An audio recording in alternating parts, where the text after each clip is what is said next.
Hello, everybody. How's it going? Ben Gothard here with another Project Egg interview, and today we have a very special guest, Pat Flynn from San Diego. How you doing today, Pat? Good. How are you, Ben? Awesome, man. Really appreciate Good. you coming on the show. It's going to be a ton of fun. So, Pat, my first question for you is, what is your story? So let's rewind, take the DeLorean back to 2005. I just graduated from UC Berkeley with an architecture degree, landed a really great job in the Bay Area up in Northern California, and I was basically living my dream. Was soon to become an architect after a number of years of studying. I was climbing the corporate ladder, getting promoted, and all those kinds of things. So actually in 2008, I had gotten the biggest promotion I've ever gotten to job captain, which is a position in the architecture space where you finally start to have clients of your own that you kind of talk to and stuff. Before that, you're usually kind of just drafting. So life was at its peak at that time. And actually, because of that and because of my confidence moving forward, I decided to propose to my girlfriend, and she said yes. So life was fantastic. This is March of 2008. Well, in June of 2008, just a few months later, high on life at that time, my boss calls me into his office. He sits me down. He goes, "Hey, Pat, you're one of the youngest, brightest guys we know. It's been a pleasure to just have you in the office, but unfortunately, we have to let you go." And I didn't understand the recession and all these other things that were happening at the time, but they were laying people off left and right out everywhere. And I thought I had done so much work behind it that I wasn't going to ever have to worry about that. I thought I had the most secure job in the world, having just gotten promoted. It just really took me by surprise. And my initial reaction was to just call every other architecture firm I knew and every engineering firm, electrical, plumbing, everything, and just beg and plead for a job because that's all I knew. That's all I was, going to do for the rest of my life. But it was kind of getting swept out under me. So it was the worst thing that ever happened to me, obviously, and to happen right so after the best thing that ever happened to me. It just my mind was in a weird place. I was depressed. I didn't know what I was going to do. My wife and I talked, and we both decided that we were living in actually Irvine at the time, which was maybe an hour and a half north of San Diego.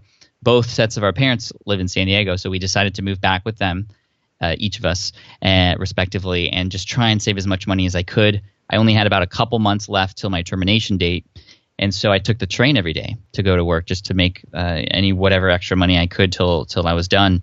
And that train ride, man, was just the worst thing because every day, getting up, going into something, knowing that you're eventually going to not do it anymore, it's like you lose all energy for it. And I remember the train ride itself, it was just, I called it the death train because every time I got on, I just wanted to just, why am I doing this? And people would come in at each of the stops and I'd be so jealous of all of them because they had their jobs, they had their briefcases and laptops and coats and stuff. And I was just like, man, you don't even know what it's like to lose your job. I was just in a very depressed moment and state of mind. But, I started listening to music, and typically it was angry music like Linkin Park and Dashboard Confessional or whatever. But then I got tired of that playlist, and then I started listening to podcasts. Actually, that's where I discovered podcasts was on a train ride.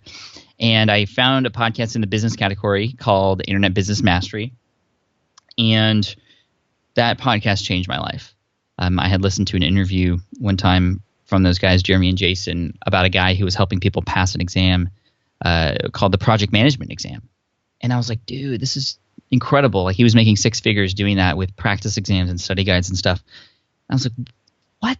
You can actually do this? And then I realized that I had so much experience taking a number of different tests to get to where I was as an architect. And there was one exam in particular called the lead exam that there was hardly any information about that I knew a lot about. And I said, hey, maybe I can take this information, put it up on a website, and start to share it with people and start to, I don't know, we'll see what happens. But that's all I could think of at the time. And to kind of fast forward a little bit, in October of 2008, the same month I got terminated, I launched an ebook, a study guide. I had been blogging for a little bit and trying to build a name for myself in this space. And in October of 2008, I published an ebook, just sold it directly off of that website, which was greenexamacademy.com. And I sold it for $19.99.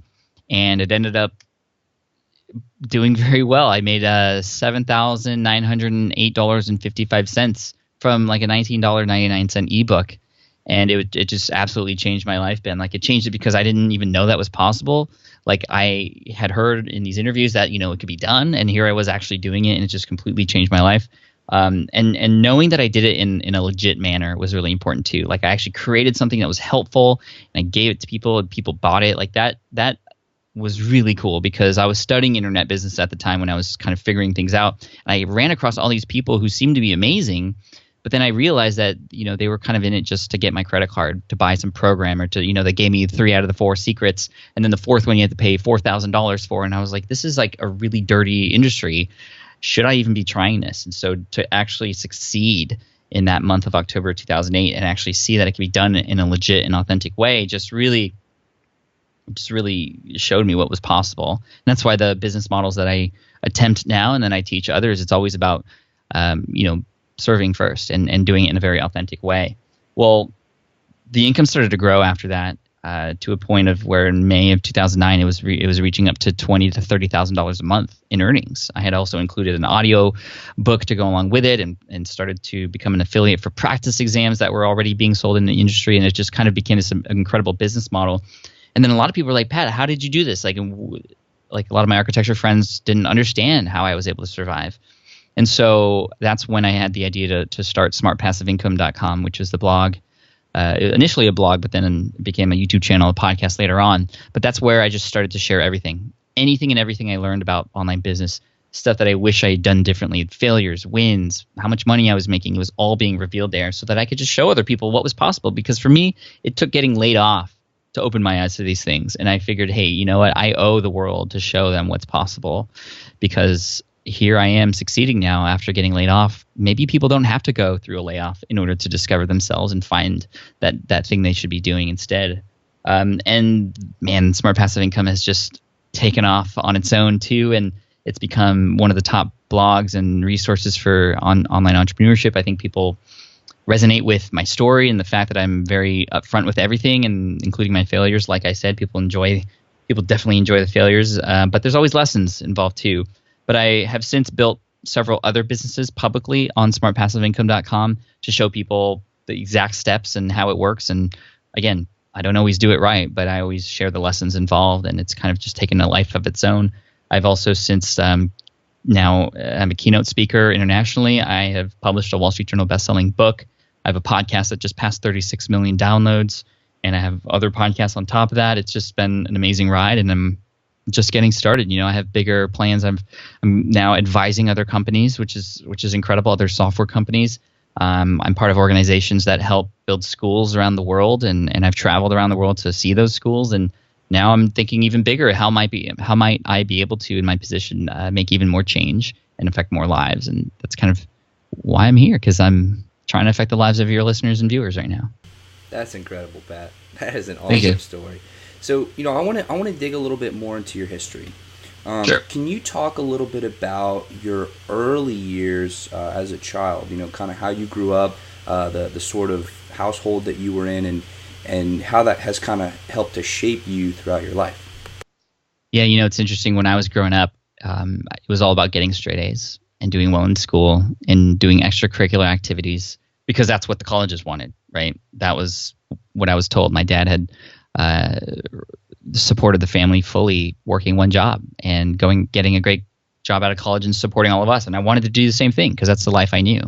And I didn't even really consider these moments of entrepreneurship until kind of just dawned on me from that podcast, which is why that was, again, so life-changing.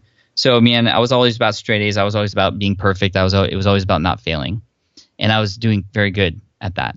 I graduated high school with a 4.22 grade point average, graduated magna cum laude from University of California at Berkeley with a degree in architecture. I just had been in the marching band for 5 years. In college, I had played club soccer and all these other things. I was a part of CJSF and CSF and NHA, or whatever, like all those acronyms that you might come to suspect from a STAR student, right? So that's how I was brought up. I remember one day coming home with a 96% on one of my tests. I think it was a math test. And I go to my dad and I'm like, "Hey, Dad, look, 96%. And he goes, "Okay, well, what happened to the other 4%?"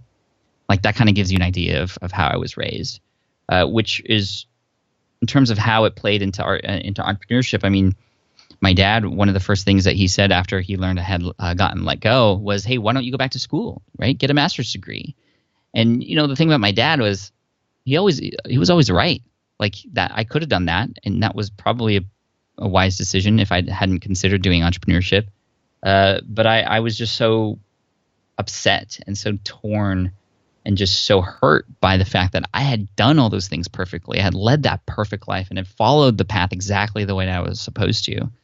Now, that's not to say life was perfect. I was still bullied in school and all those kinds of things. I was only 5 feet tall my senior year of high school, and I got picked on. And part of what helped me through that was surrounding myself around people who really cared about me and people I really liked and who liked me back, which does play a role in how I found success now. I surround myself around people who respect me, who want me to succeed, and I want them to succeed too. That's been an important part of it, and something I can pull from my childhood as well. But now, thinking back of when I first started, I wanted everything to be perfect. I wanted that ebook to be perfect. I wanted my website to be perfect. And because of that, it got me in trouble in terms of I wasted so much time trying to make it perfect. I could have launched much earlier. I could have come out with a product much sooner if I didn't worry about it being perfect. If I had just worried about actually, hey, getting it in front of people's eyes, realizing that, hey, it's never going to be perfect. I've since realized that, being perfect is actually an excuse for fear. And, the reason why we want to be perfect in school is because we fear what happens when we're not perfect. We might not get into that college. We might not get into that thing that we want to get into. But I've realized now that failing is actually an important part of the journey. It's actually what teaches you the lessons faster than anything else. And it helps you decide, okay, where might you need to make a turn, or where might you need to pivot. And so I actually look for the failures now. I look for that fear. I gravitate toward it. I don't try to escape it anymore. I welcome it. And I see it as a sign that whatever I'm fearing, whatever is giving me that like weird sensation in my gut, like butterfly feeling, that's the thing I need to do, because there's always going to be something amazing on the other end. And there always has been. When I've started the blog and started selling products online, especially that first time in 2008, like I felt those feelings, but then amazing things happened on the other end. When I started my podcast, same thing. When I started speaking on stage, same thing. When I launched my book, same thing. And now I'm looking for where my gut feel those same feelings. And I'm always pushing myself now to get to a point of nervousness, because now I realize that if I'm not nervous, if I'm not fearing, it's probably not going big enough anymore. So that's kind of the childhood that I grew up with, and kind of where I'm at now. That's awesome, man. That's really cool. So, I want to touch on your college days a little bit more, and I really want to get your opinion, because I feel for a lot of people, there's kind of the struggle of, should I go to college? Should I not go to college? Is formal education right for me? Because there's this whole other world of informal education where we can go get courses, read books, different, academies, whatever it may be. So what is your opinion on how people should really approach that topic of, should I go more the formal education route, or should I go off on my own, and should I just try to do something else? Right. Well, I'm not here to tell anybody they should or shouldn't do college, right? That's up to you and those around you who you want to pull kind of advice from. But what I will say is that you don't want to go if you don't know why you're going. And I think too many people are going down the path of life without knowing why they're doing certain things. I mean, it's incredible. We live only one life, and we're so lucky to have this life. As Gary Vaynerchuk says, it's like, I don't know what the chances are, 1 in 3 trillion or something, that we are a human being versus some other thing. And so to think that we are leading a life not knowing why we do what we do, it's just insane, right? And, I can't hate on anybody who's living that kind of life now, because that's how I was too. I wasn't thinking for myself. I was thinking and doing things to please others, or because that's the path somebody else told me to take. Now, with that said, do I regret going to college? No, I wouldn't be here today and doing the things I'm doing. I wouldn't have gotten into architecture, which would have then gotten me the inspiration to do the architecture exam thing, right? So I can't say I didn't appreciate college, but I wish I knew better off why I was doing what I was doing at first. And that's what I would recommend for people to do, is just be conscious about what you're doing and where you're spending your time and what you want to get out of it. Now, can college be advantageous? Absolutely. If you want to be in a place, if you have an expertise or an interest, you know that you're going to get information. You know that there's going to be communities and professors and people with relationships that can help you further your career in those specific places. Well, then great. Again, you're being conscious about that fact, not just going in because you feel like you have to go in or somebody else told you. What I really benefited from related to college was not necessarily the coursework. I mean, quite honestly, the architecture stuff we did in class and in studio didn't necessarily and directly apply to the work that I actually ended up doing in my architecture career.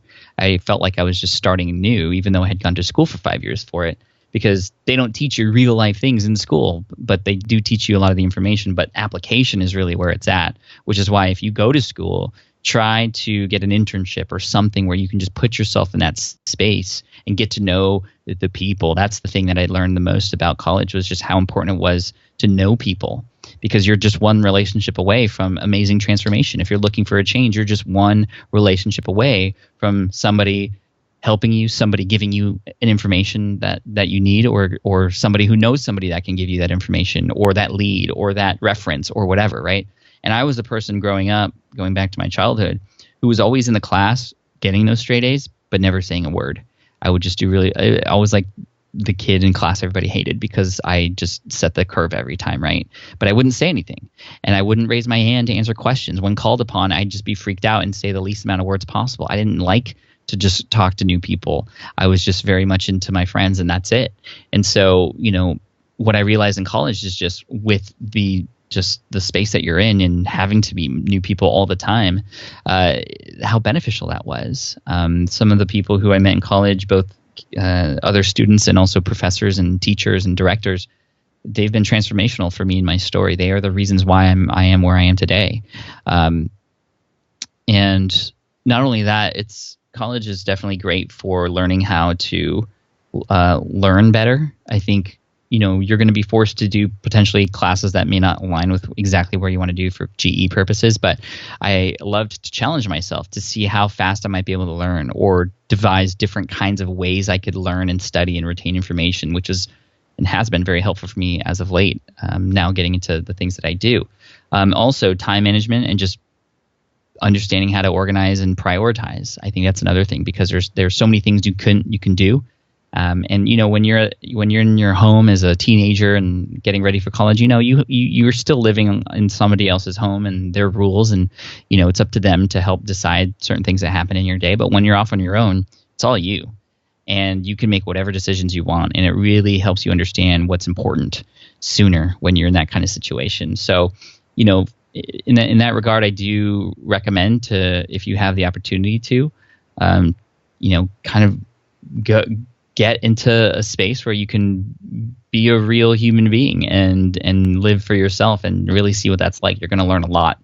And a lot of those lessons I learned in college have directly applied to what I do now. I think, in terms of like my major, architecture, I think the one thing that I still do related to that in my business now is related to graphic arts, or, design, because I'm designing websites, and, I have an eye for those kinds of things now because of architecture. But I mean, that and project management, nothing else really. So would I take it back? No. But if I could do it all over again, I would take a smarter and more conscious approach. Absolutely.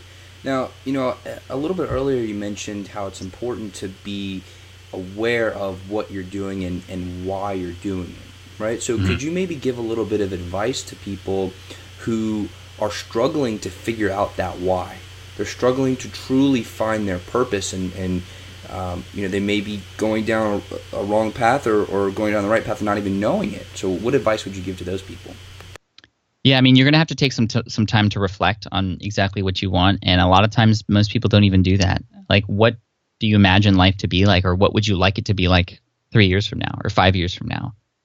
And if you can't answer that, well, it's almost like getting into a car and driving around without punching anything in the navigation, without knowing where you're going. And, you're going to pass a few cool things here. You might make stops here and there, but eventually you're going to run out of gas. And you might end up further away from where you finally find out your destination should be. So the sooner that you can find out what that, quote, address is in that navigation, the better. Now, does that mean that that's going to be – is that going to be a permanent decision that you're going to make that can never change? No. But you have to pick something so you know where kind of what direction you're going.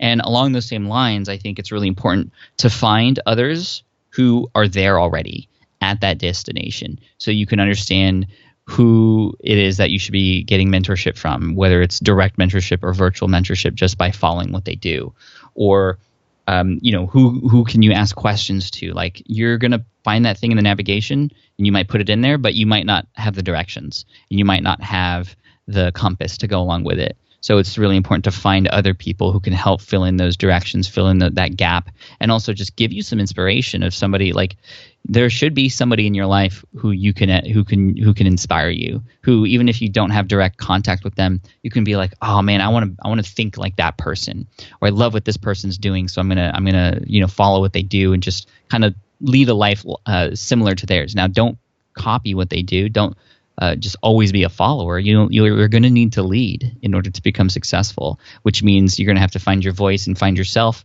which won't happen right away, and you won't know who you are, especially when you're young. But it's only through doing that you can understand what you like and dislike. If you were just there and living life day to day without trying new things, you're never going to change.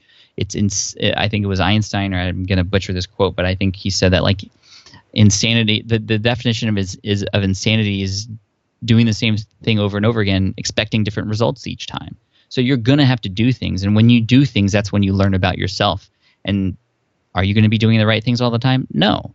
But if you have at least that thing in the navigation, then you know what direction to take. If you fall off track, you can get back on. If you don't know the answers, you can find somebody who's been there before. So that's the kind of advice I would give related to that. Fantastic. So let's talk a little bit about when you got out of college and you started working for that architecture firm. What was your, I guess, day-to-day activities? What did you do there? And did you have any sort of entrepreneurial tendencies then? And maybe you could talk a little bit about yourself and your transformation during that time. Sure. So coming out of college and getting a job, I mean, I was totally 100% focused on my career as an architect. My goal was to become like a 50-year-old principal of a firm and be famous as an architect. Like that was my goal. And I knew there was going to be a lot of things I needed to do. And one of those things was to become a licensed architect, which typically takes anywhere between 6 to 8 years after starting your career. And that, like, dozens of tests in order to do it. And so I knew I had work to do, and I was just completely focused on that. So I would do more than my job description called for. And I think that was really important. It's what helped me get promoted much sooner. I started to take responsibilities that weren't mine, and I started to offer ways to serve my firm once I started to understand the industry a little bit, to have it become more efficient and have things done better. I think in that way, I was somewhat entrepreneurial because I was kind of stepping out of what my role was and putting myself in a different role to try and solve problems to better the firm. And I started to see direct results from that. I started to get pay raises. I started to get compliments. I started to get promoted for doing those kinds of things, for taking time in my evening to go to an AIA chapter meeting, when most people who are even principals, won't even do that because they're just so busy. So I figured I can take that information and bring it and share it with the firm. So I was taking action. I was leading. And I think that's, really important related to entrepreneurship. I did have some small side things, and it's really interesting because somebody asked me a similar question not too long ago related to, like, well, had I done anything like selling anything that while still in architecture? And actually I did. One of the things I did was I bought concert tickets. I think there was like a Sum 41 or some random concert ticket that was being sold, and I bought it for $25 as soon as I learned that concert was going on, just as an experiment. And then 2 weeks before the concert, it was sold out. I started to sell them for like 10 times more. So I was basically like scalping tickets on Ticketmaster and eBay. Anyway, that's the only thing I could think of. And I think it was just because I wanted like additional extra income so I could put into my 401k, because that's another thing that was on my mind. Like, okay, I'm going to follow the books. I'm going to read all the personal finance blogs, and I'm going to be frugal, and I'm going to, take whatever money I have and save it or put it away in an investment account and all those kinds of, like, I was following the book, right? Like everything that I was supposed to do, I was doing. And I'm so thankful for June 17th, 2008, when I got laid off, because that changed everything. And I guarantee you, if I didn't get laid off, I wouldn't be an entrepreneur, because I would have just been happy. I would have been on this dream that, yeah, it was my dream, but it was definitely set forth by somebody else. But now I'm in a space where I'm making a lot more money, but that's not the most important thing. The most important thing is I can raise my family and be at home with them. I can be my own boss, make my own decisions. And the things, and the best part is now if I fail, I know it's because of me. not anything else anybody else can control. It's me who is up to my own destiny. And so I love that because it just pushes me even further. Absolutely. Absolutely. So, you mentioned that you got laid off very soon after you had proposed. And so it seems like that, and before that you had your raise. So it seems like there was just kind of this roller coaster of emotion that you were going through. How did you bounce back from that? I mean, how did you regain control of your psyche and make a comeback from that? Well, there were two key components. The first one was my wife, or my fiance at the time. I was partly worried about what she was going to say as a result of the layoff, because it definitely changed plans for me. And we had this wedding to pay for and all those kinds of things. So I was very worried about what she said. And, that first day after getting laid off, which, my initial reaction was what you might expect. Hate, anger, feeling like a failure, feeling like something went wrong, like I did something wrong to lead to this, where it wasn't even under my control, like I said. But my fiance, now wife, her name's April, was just incredibly important for the whole rebounding back. I remember I went to my apartment after work. I got off of work a little early, and I was just kind of crying on my bed. And she usually came every day after her work to come in and we'd hang out and have dinner. So she came in like she normally did, and she just, I had texted her what happened earlier, and she just like held me in her arms, and she didn't say a word. I didn't say a word. She was just there to comfort me. And then all of a sudden, out of nowhere, she goes, "We're going to be okay." And the fact that she said, "We are going to be okay," not like you're going to be okay, but we are going to be okay. That was an important distinction to me, because it was like, hey, we're in this together, and no matter what, at least we'll have each other. And that was huge for me. Like, that made me feel a lot of relief. So support from her, support from my family as well. Even though my dad said I should go back to school, he was very supportive with whatever decisions I wanted to make. So I think that was key as well. It's sort of like point number 1.5 here. Going back to my family's home, and a lot like them allowing me to stay there was huge, right? Because then it was like, oh, well, what's the worst that can happen? I'm not going to be like homeless on the street ever, right? Like, when we come into situations like that in our lives, we often think the absolute worst thing possible. And I think deep down, I really thought that like maybe I'd be homeless because of this, but when you start to think in reality about what might actually happen, then it's not actually as bad as you might think. So that was also comforting and supporting. I knew I had a place, at least always. But the other biggest thing was, and this goes and ties into what I said earlier, finding people who are where you want to be. And that interview with, his name is Cornelius, the guy who was helping people pass the project management exam. I mean, he showed me that this stuff was possible, and that I could help people and get paid at the same time online.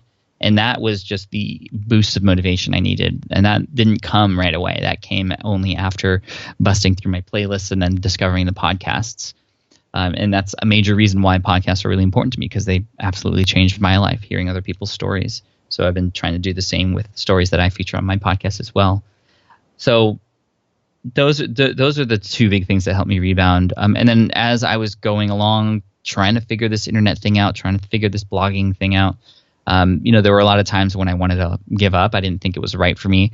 There was also, I've never told this story before, on one of the train rides, somebody came up to me and he's like, "Hey, have you ever thought about starting a business?" And I thought it was really interesting that as I was building a business, like in the back of my mind with this exam stuff, this person comes and randomly asks me if I want to start a business. So I'm like, yeah, absolutely. And he's like, "Okay, come over to my house."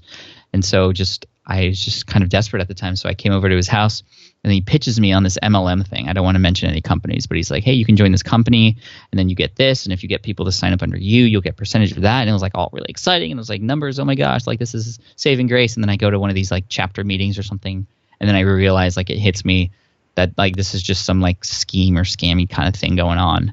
And I just bust out of there. Like, I never pick up the guy's phone calls anymore. And I realized that I don't want to go down that route. Like, I need to focus on what I feel like is right, because that did not feel right. But this felt right, helping people pass this exam.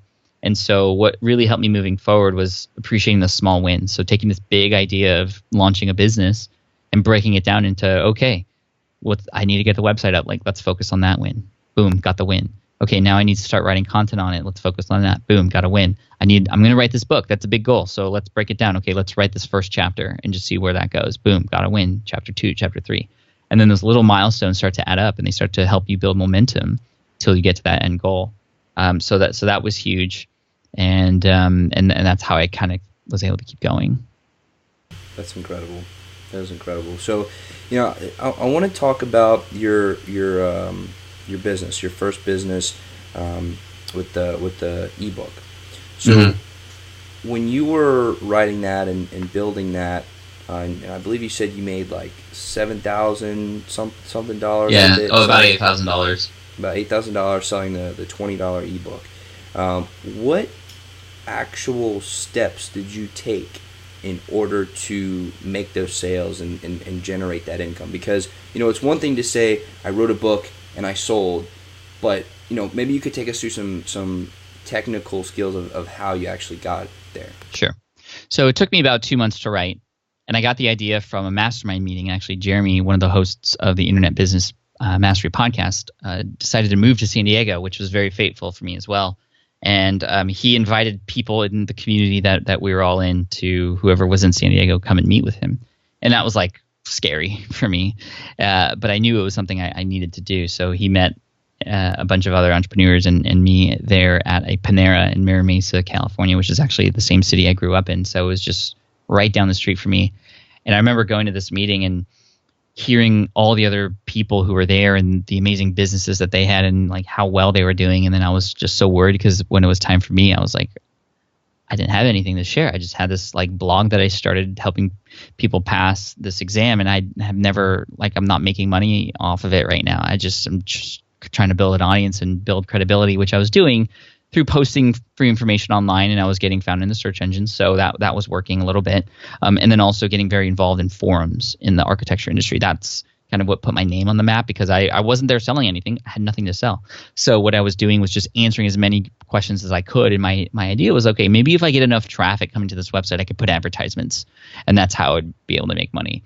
And then, what really happened was, at that meeting, I shared that I had this website, and they were like, oh, well, are you selling anything? I'm like, no. Okay, well, do you have any like traffic to your website? And I was like, yeah, I have some traffic. I have like, 4,000 to 5,000 people coming to the website. And they're like, oh, that's pretty good for a month. Like, you can start there and sell an ebook. And I was like, no, it's like 4,000 to 5,000 a day. And their eyes all like lit up, and they're like, what? And you're not doing anything with it? And I'm like, I don't know what to do with it. And so, the traffic I was getting from all these places I was putting myself in was good, but I didn't know what to do with it. So it was only because of these other people I connected with on that day that I got introduced to the idea of starting an ebook. Yeah, that was Jeremy who had mentioned that. And my initial thought was, what's an ebook? I don't know what that is. And so I got information from them on what it was and what to do with it. And then I was like, okay, well, how am I going to sell this? And they're like, don't worry about it. Write the ebook first.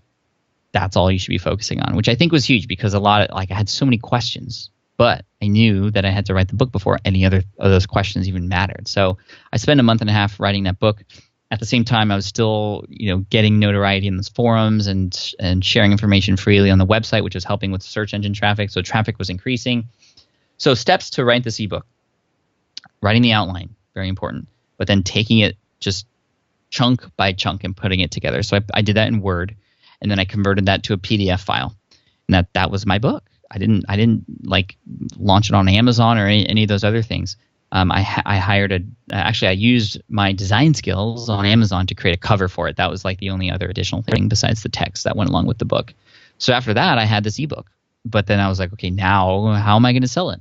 So I go back to the group on the online forums, and then I asked them, and they give me a number of resources. Basically, the tool that they recommended to me was called eJunkie at the time. And this is a site where you could upload your ebook and you get back a link. And when people click on that link, they go to a sales page, or they go to the checkout page for that book. And if they fill out that checkout thing, they get the book sent to them, and the money goes into my PayPal account. I was like, oh, it's not as hard as I thought. I just needed somebody to introduce me to this tool. There's other tools like that there now.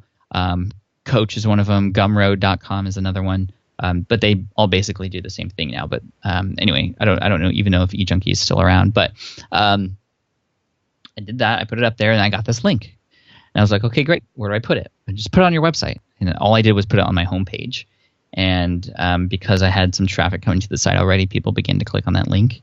In terms of like what happens when people click on that link, it didn't go just directly to a sales checkout process. It went to a sales page.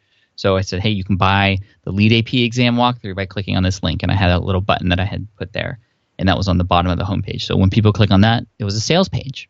What was on that sales page? It was information that I knew that people wanted to know about the exam. That was basically just taking the outline of my book and sharing it. Here's all you're going to get. But I didn't understand sales. I didn't understand sales pages. So I actually found a book called Moonlighting on the Internet by a guy named Yannick Silver. And there was a page in there that was it was a sales page formula with like blanks for your product name or blanks for features, blanks for benefits. So I just basically took that, put it on that sales page and just copied it and just filled in the blanks. And man, when I launched that in October 2008, it worked and I couldn't believe it.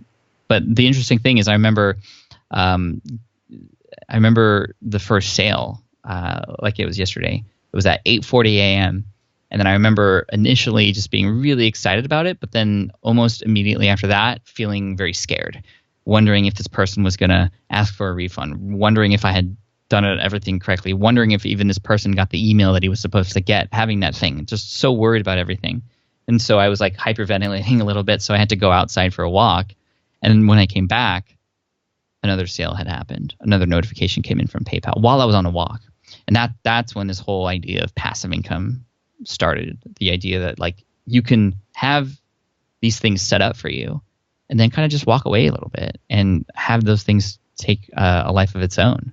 And so that's kind of how it all went down. That's awesome. That is really cool. And so, once you started making sales from that, what did you start thinking about? Like where did your mind go as in the next step? So my next steps after like that first month, and I tallied the numbers, I was like, wow, this is incredible. I can do this. What's next?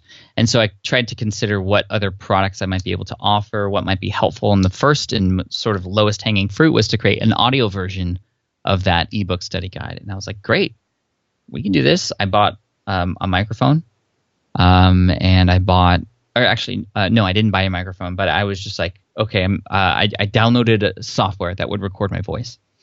And I was like, okay, I'm just going to read this off. I'll read it and then I'll go through it. And then I'll just, put that on eJunkie because you can put audio files on there too.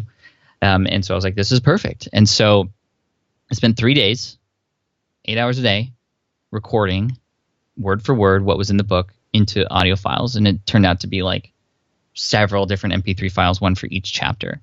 And then I started to listen and I was like, wow, this is crap. Like the sound quality was terrible. I was not like energetic about it because I was just kind of reading it and it just it was just bad. It was really bad. I couldn't put that out there and sell it with a good conscience. And so I went back to my mastermind group, the people in that academy, and I was like, guys, I want to do this audiobook. I know it will sell because I would have enjoyed having one of these, but I tried to make it and it's not going to work. So any ideas? And then people were like, oh my gosh, Pat, you tried to do this yourself? You're crazy. Hire somebody to do it for you. And I was like, wait, you can do that? And they're like, yes, you can hire anybody to do anything for you. And so I found a website called elance.com. Actually, it was recommended to me. Now it's called Upwork, I think. But it was elance.com. And I found all you have to do is post what it is you need. And then all these people who can do that for you will kind of bid to do that service for you. And so I had like 20 voice artists want to do this for me. And then I chose a woman who was not too cheap, but not too expensive, who had a great voice. And I spent more money than I had ever spent in my whole life to have this audiobook produced. And it was like $1,200 or something. That was like 1.5 times more than my rent at the time. So I was very scared to do that because I had never spent that much money, but I had money coming in right from the book. So I was like, okay, I'll invest it back in the business and, we'll see what happens. And I was very like careful to calculate, okay, I need to make this many sales in order just to get this back. Like, I hope it works. Well, she completed this audio book for me in 2 weeks. It was amazing. It sounded so professional.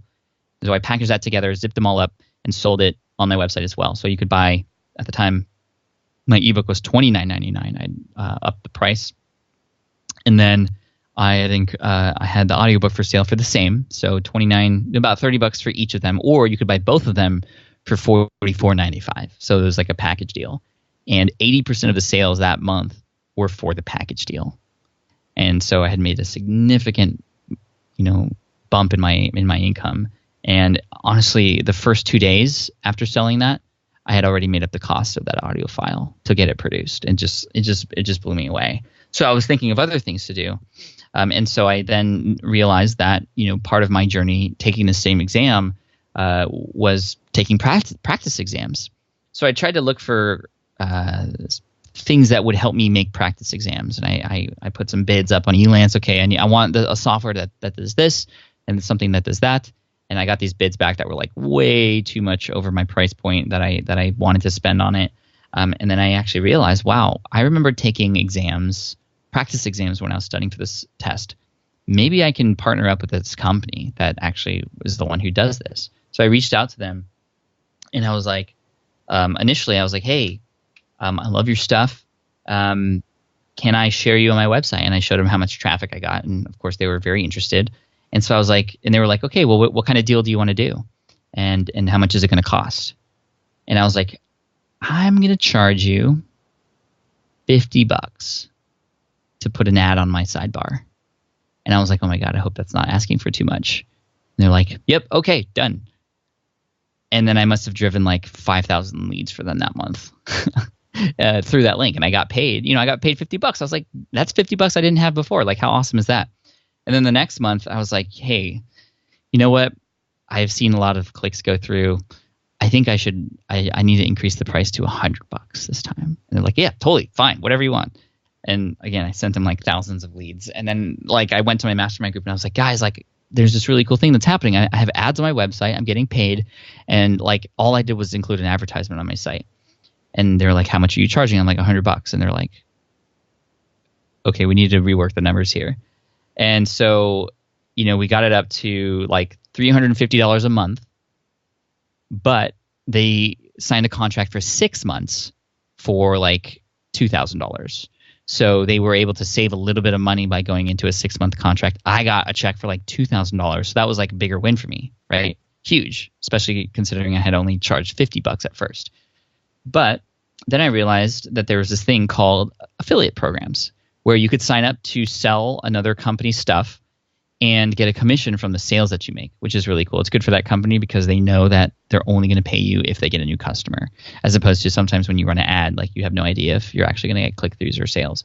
So I went to them. Actually, they were like, okay, most websites that have affiliate programs, you scroll down to the bottom and it'll say affiliate program or referral program or partner program. And I looked down, really excited, and to see if they had one, and they didn't. And I was like, oh, well, I guess that's the end of that road. But on a whim, I just reached out to them and I said, hey, you know what? I'd love to promote your stuff as an affiliate. I'll push it out even harder. I'll send emails about it. I'll talk about it. And they were like, actually, we do have an affiliate program. We just don't make it public because we are very picky with who our partners are. But you've done them really well for us on these ads. We'd love to be your partner. And that partnership alone has generated over like $400,000, $500,000 over the years. So I'm very thankful that I, A, understood that there are other models besides advertising that can work. B, learned about these affiliate programs and just on a whim reached out to them to see if they had it, even though they didn't say they did. And so that's kind of how my thinking was. Okay, what else can I offer? And then kind of just figured it out as I went along. Wow, that's incredible. That's incredible. So, I believe you said that after that, that's when you started Smart Passive Income. Can you talk a little bit about what steps you took to get that started and kind of the origin story of SPI? Yeah, so that was started actually the same month, October 2008, that I launched that ebook, because I was just so blown away about how I had done so well with that ebook that I had so much information I wanted to share. Plus, everybody was asking for it. So I actually, the funny thing was I initially registered a domain called Passive Aggressive Income Dude. And this was, I thought it was clever because it was like it's passive income, but you're being aggressive about it. Like you're going out there and making it happen. And the dude part, like I'm Californian, so I thought that felt nice. And the acronym for Passive Aggressive Income Dude was PAID, paid. Like get paid. Like that was so dumb. Anyway, I had actually hired a guy on eBay to do a cartoon of like a passive aggressive income dude, and like a superhero with pay, like a dollar sign on his chest. And it was just, I looked at it and I was like, is this who I want to become? And I was like, no, this is totally crazy. This isn't me. So I just kind of revamped it and I just said, hey, what is this really? It's income. You can make it passive through these automation things. I got a lot of inspiration from Tim Ferriss, and let's just do it in a smart way. Smart passive income. So I created Smart Passive Income. I just decided to share everything. And I started writing blog posts right away about my transition from entrepreneurship to blogging and selling products in the architecture space. I started sharing information about what I had done to make all that happen, a lot of things that were going through my head. And I just started writing. And then at the end of October, I decided that it might be kind of interesting for people to see how well I did that month with that new product and everything I had been talking about during the month. So I decided to write my first income report. And I shared just how many books I sold, how much they were going for. And I showed people a little screenshot of my eJunkie dashboard to show it was real. And, the few readers who were there initially were really excited about that. And they started to share it. And they're like, oh my gosh, nobody's sharing their income like this. How inspirational. This is super cool. And I started to get featured on other sites. And slowly but surely, my name started to get out there as this like transparent, authentic person who, I was about to say dude, person who puts himself out there and shares every bit of what he's got going on, from the wins to the failures. And I just started to, again, make connections with other bloggers, because I knew in the blogging space that, when you feature other people, they'll feature you perhaps, or you start to build relationships with them. I started to participate in what was called blog carnivals, like all these old school tactics to get traffic. But it wasn't until 2009, I believe, where I was featured on a podcast called Entrepreneurial's Journey with Yaro Starak. He was an Australian who featured me on his show and had me tell my story for the first time on air. And a lot of people resonated with that, and they started sharing my stuff and coming to the website and enjoying the income reports and all the information I was sharing. And then from there, in later 2009, I launched my YouTube channel, and I started sharing tutorials and things like that. I was initially very scared of putting my face on screen, so I just started doing screen recordings and sharing that instead. And then that started to grow, and I started to see a lot of great results from that. I also then in 2010 started my podcast, only initially starting to publish a podcast every other week. And then when I went to a conference one day and people just couldn't stop talking about the podcast, and they never said anything about my blog, I shifted from blogging 3 times a week and podcasting only once a week to blogging twice a week and podcasting every week. And that I started to see a hockey stick effect with what the podcast was doing. And now it's just gotten to a point where I continue to experiment and try new things and share all the results along the way. But also at the same time building this amazing community who's allowing me to serve them even bigger and better through different means, book writing, courses, webinars, like all those kinds of things. It's just kind of taken off, but now kind of the origin story of it. That's awesome, man. And I really do appreciate how much you're sharing and how open you are about everything. I do think that's really powerful. So, we talked a little bit about your past. I want to talk about what your biggest focus is right now. What gets you passionate and what gets you excited and makes you jump out of bed in the morning right now? It's really interesting because for 8 years, I've been generating most of my income on Smart Passive Income through affiliate marketing. So I'll share a process, for example, how to start a website, and I share an experiment that I'm doing. And I say, hey, here are the tools I've been using along the way to help speed up the process. And I share affiliate links to those, so I get a commission if people use those things. Anything from hosting to keyword tools to lead pages to email service providers, the whole thing. And that's been generating most of my income throughout the years. But what gets me up now is I'm really excited because I'm starting to launch my own courses finally. And I always didn't want to start a course because I didn't feel like I needed to. I didn't want to just make more money because I could. I always take high responsibility for what I put on my website and what I offer people. And I didn't want people to think that I was just making money just because I had earned all this trust with people. I was already sharing a ton of information for free. I didn't feel like I needed to create online courses. But it wasn't until I got some great advice from a friend who said, you know what, online courses are different than free content. Because people, when they pay for them, they have skin in the game, they will do the work, and they'll get better results. And then this person challenged me because I was challenging him on this. He's like, well, tell me about a course that you took that changed your life. And I was like, oh, well, Internet Business Mastery back in 2008. And he's like, okay, could you have found that information freely on their website or other websites, like all the information? And I was like, probably. And he's like, did that course being put together for you make it more convenient for you to find all those things and be a part of the community? And I was like, well, yeah. And he's like, well, then you're not serving your audience in the best way you can by not having these courses. And so it kind of flipped the script in my mind about these courses and what they were really doing. They weren't just to make money, they were to serve. The money that you make from them is a byproduct of the service that you do for your audience. And so I decided to start focusing on online courses recently. I beta tested one in October last year called Smart from Scratch, and that did extremely well. And it's helping people now with the validation stage of finding their idea, finding their niche, and then moving forward with it into the marketplace. And then I have another course coming out later this year called Power Up Podcasting that's going to help people start podcasts, and it's a community involved with that and all those kinds of things. It's already been tested with nearly 200 students, and people already have their podcasts up on iTunes already, and they love it. And there's more courses down the road too. So finding new ways to serve my audience is amazing. That's what's getting me up. But what I also realized is that the better you can serve your audience, the more rewards will come your way. And I just never really made the connection that an online course and these other offerings on top of that could potentially be a better way to serve your audience. Therefore, you will make more money as a result.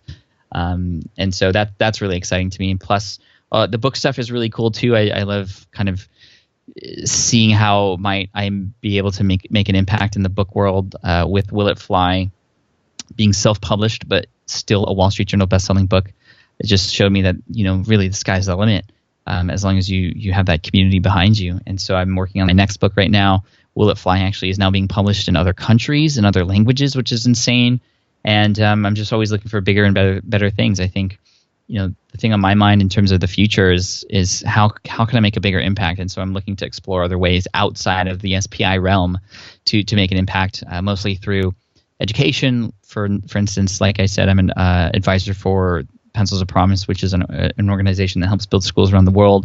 I'm looking to dive into more of those kinds of things because I feel very blessed to be in the position I'm at with the money I'm making and the time that I have. I could definitely offer some resources for those who really need it. Absolutely. So, it seems like there's a common theme throughout your success that it has been very focused on the community that you've built.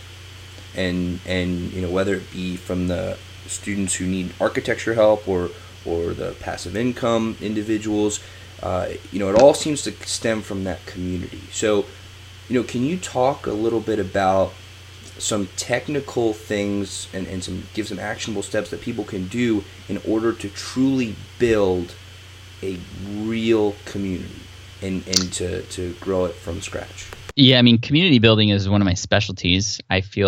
There's a number of things that go along with it. I think the number one thing you need to realize is that in order to build a community, you need to allow people to share information and to speak up and to be a part of it. It's not you at the top looking down at everybody, but it's you all together helping each other. That's really what a community is all about. And so there's a number of different ways to do that. I think like asking questions and allowing your audience to help determine what you might do next or what content you're going to create or where you might go. I think it's one of the strongest things that you could do. I think another thing you can do is feature people in your community on your site as well or on your podcast. It's one of the strongest things because not only does it become just an amazing testimonial for you, right, which it becomes, but it also becomes an amazing way to inspire others because that person is more relatable than you are. That person is not an A-lister, and that's good because they are just like everybody else who's listening or watching or reading. And because of that, people get inspired because that person's only a couple steps ahead, not 1,000 steps ahead.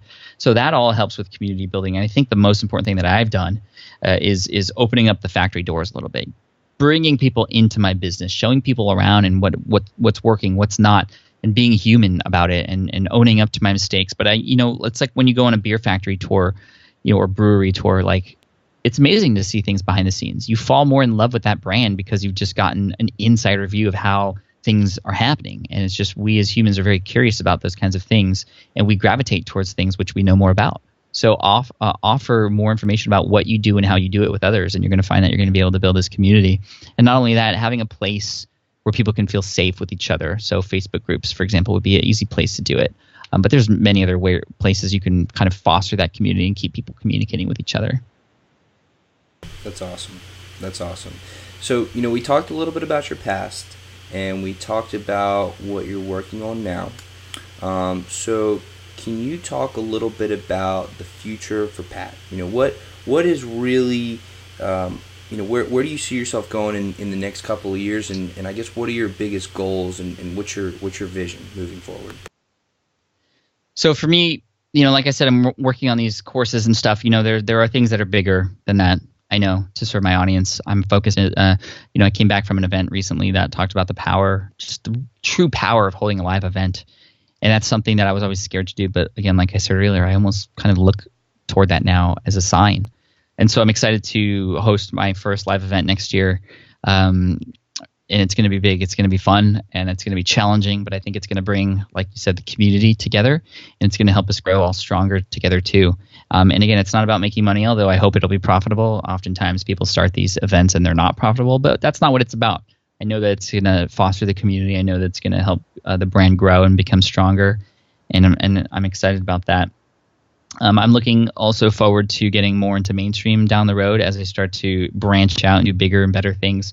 Getting a lot of inspiration from people like Elon Musk, who are just on a whole nother level with their brain and what's like the limitlessness of it. And I'm trying to think more along those lines on how I might be able to make a bigger impact. So you'll see a lot more philanthropic kind of things from me in the future. A lot more bigger thinking, worldly changing kinds of things now that I have this platform. And so yeah, those are the things that are on my mind in terms of like the 2 to 5 year plan. So I'm excited about that. That's awesome. So, I want to lighten the mood a little bit with a few fun questions if you're game for it. Sure. So, you say you're an architect. What does your dream house look like? So it's a environmentally friendly building, which it should be, since that's the exam that I took and kind of help people pass. Self-sustaining, with solar energy and anything else that might be required to have zero footprint. It would have a large garage with a DeLorean in it, a Tesla, and maybe another fun sports car in there too. It would have a large backyard that would allow me to, the view. The view is really important to me. And also one of my dream homes is one that has like a lake next to it with a larger facility that I can invite people to for more higher level masterminds or meetings or events or things like that. I'd love to own an event space that is close to my home that I could bring people to. I know a lot of people in the space who have something like that, and it's just been incredibly impactful for the people who they've kind of invited in. But there's something about a lake. I've always been attracted to lakes for fishing and boating purposes, and it'd be nice to kind of have that next to my home as well. Very cool. Very cool. So I believe you said that you were in the marching band back in high school. What instrument do you play, and what made you want to play that? So I was in marching band for 9 years, high school and college. Stayed an extra year in college just so I can be in the marching band one more year. So yes, it was a big deal in my life. I played the trumpet, and I chose the trumpet because in 4th grade, when we were all brought into the auditorium and all the instruments were sprinkled about and we could choose the one that we wanted to use, I immediately went to, like any sort of young boy would, the biggest and shiniest one. So I went to the tuba. And then I realized, whoa, I have to carry this thing. Not for me. So then I went to the next coolest looking instrument, and it was saxophone. Saxophones are really cool looking.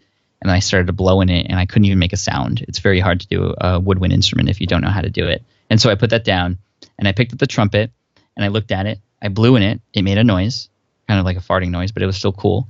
And then I was like, holy crap, there's only 3 buttons on this thing. Saxophone has like 1 billion buttons on it. This has only 3. It's going to be a lot easier for me to learn. Now, little did I know that there's a lot more involved with your lips to change the embouchure and the notes and the tone. So the 3 is kind of like a pretend thing, but I fell in love with it. It was really fun to play and easy to learn, but hard to master. And I love those kinds of things. Very cool. So if you were on stage and you have a band that is with you and you're playing for a massive audience, who do you want in your band with you? Who do I want in my band? Well, I think, Bruno Mars would be there, my fellow Filipino friend, who would just be rocking the microphone, right? Because I'm not a very good singer. So he'd be in the band. I'd also have Travis Barker from Blink-182, the drummer from Blink-182. He was also into marching band, which I thought was cool too, and I just love his drumming. Actually, was there not a collaboration between Bruno Mars and Travis Barker one day? I don't know. Anyway, there might have been for like a Super Bowl thing. I'm not exactly sure. And And then I'd probably have Ed Sheeran, just because he just is an amazing artist, and I love his story about how he used to stutter and used to rap to get over his stuttering, and now he's this famous star and amazing singer and rapper. So I think that would be the combination of people, and then I'd be there just kind of sitting watching them. I wouldn't even be doing anything. That'd be an awesome show, and I would love to go see it. Cool. So, okay, so if you could go back to any time period, which time period would you go to, and why? I would go to probably oh gosh, this is hard. You know,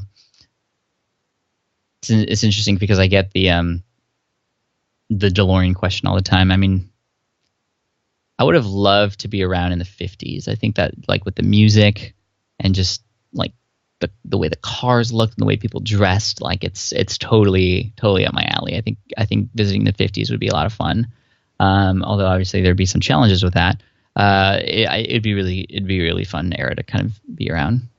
Fantastic. So, you know, Pat, I really want to thank you so much for jumping on the show today. It's been a ton of fun. I hope you've had a blast as well. Just have one more final question for you. Is there anything about yourself that you think is an important part of who you are that I did not ask you about today? In other words, what did I miss? Yeah, I think, you know, a lot of people see my life now, and, you know, the business and the income and the Tesla X and all this stuff, and they think it's like, you know, I've got it all figured out. But, you know, I haven't. You know, we talked about my plans for the future and all those kinds of things, but I don't know exactly what's going to happen. I don't know what's going to, you know, I don't know all the answers. And I think it's really important to understand that the best thing that I can do is just keep going no matter what.